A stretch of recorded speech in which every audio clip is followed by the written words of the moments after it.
باب جواز قول المريض أنا وجع أو شديد الوجع أو موعوك أو ورأسا ونحو ذلك. کتاب ریاض صالحین یو سلو نه څلوېښتم نمبر باب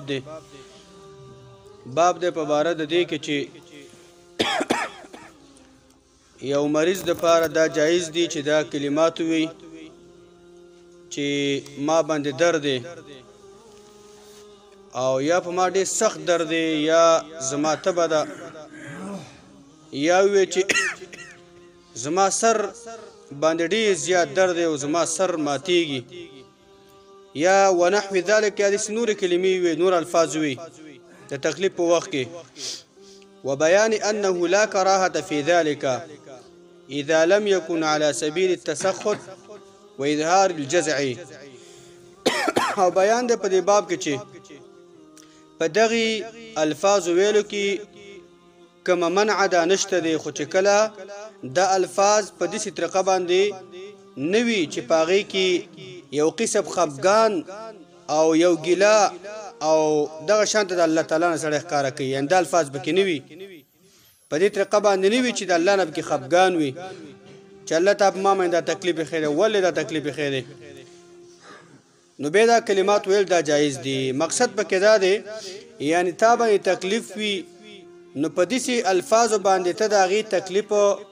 ویلی شي چې په هغې کې اخبار پروت وي خبرول پکې صرف پراته وي داسې پکې نه وي چې شکایت پکې چاته وکړي مخلوق ته پکې شکایت وکړي چې ما باندې خو داسې تکلیف دی او داسې د قسم هغه د الله په تقدیر باندې یو قسم اعتراض وکړي او ګیله وکړي نو داسې په کار نه ده په دې باب کې یو درې روایتونه لنډ اول نمبر روایت ته عن ابن مسعود رضی الله عنه قال عبد الله بن مسعود رضی الله عنه روایت ته دا وی دخلت على النبي صلى الله عليه وسلم وهو يوعك وزه نبی صلی الله علیه وسلم من داخل شوم او د الله د پیغمبر تبه وا یوعک یعنی د الله د پیغمبر تبه وعک لکیږي الحمى تبته فمسسته بيدي وما نبی صلی الله علیه وسلم په خپل لاس باندې مسک او هغه باندې خپل لاس کې خودو د مریض تبه او هغه ګرمي نو سړی باندې لاس دی ما د الله پیغمبر صلی الله علیه وسلم بدن مبارک باندې لاس کې خودو فقلت ما اوتر یا رسول الله اے الله پیغمبره انك لتوعك وعكا شديدا یقینا تامن خوري سخت تبه ده ستا خوري زیاته تبه ده فقال د الله پیغمبر الاجل په ما ډیره سخت تبه ده ځکه اني اوعك كما يوعك رجلان منكم یقینا ما باندې تبه راځي داسې تبه راځي لکه څنګه چې تاسو په دوه کسانو باندې کومه تبه راځي کم تکلیف راځي کم دردونه راځي تاسو دوه کسانو تکلیف الله تعالی په ما باندې دی یعنی د الله پیغمبر صلی الله علیه وسلم دلته خپل هغه درد اظهار وکړو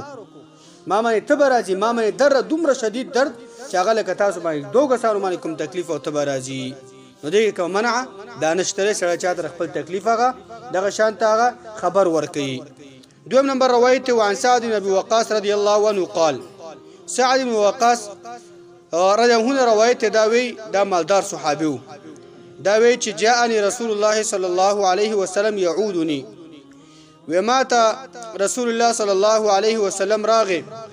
او د الله پیغمبر زما ته پوس کو د څه د پوس من وجع اشتد بي چې ما باندې سخت درد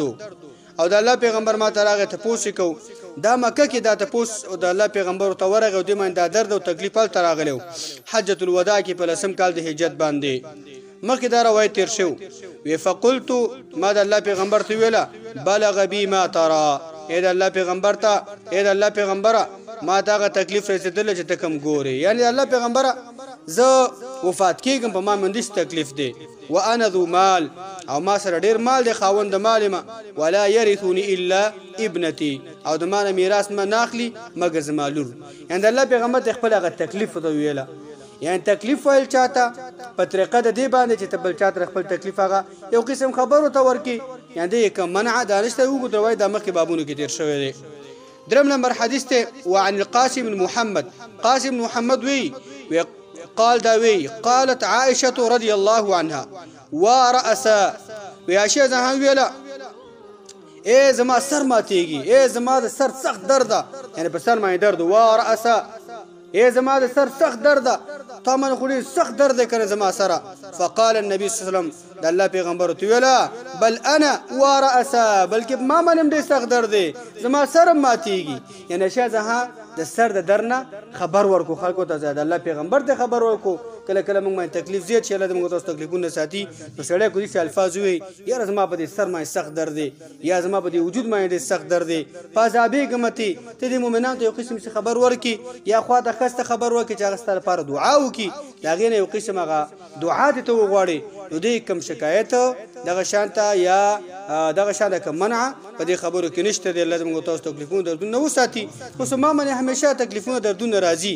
منافق انسان باندې تکلیف او درد نه راځي همیشه هغه دغه شان ته روغ وي همیشه هغه دغه شان ته مالدار وي د هغې په ژوند کې مشکلات نه وي وجه دا ده د الله پیغمبر سلم دغه شان ته نبي سلم فرمایي چې مؤمن مسلمان من په خپه کې ازغې هم لاړ شي بدن کې الله تعالی په هغې باندې درجې اوچتوي الله تعالی د ګناهونه معاف کوي الله زموږ ستاسو ګناهونه معاف کړي تکلیفونه دردونه مصیبتونه الله تعالی موږ تاسو وساتي وصلی الله علی نبینا محمد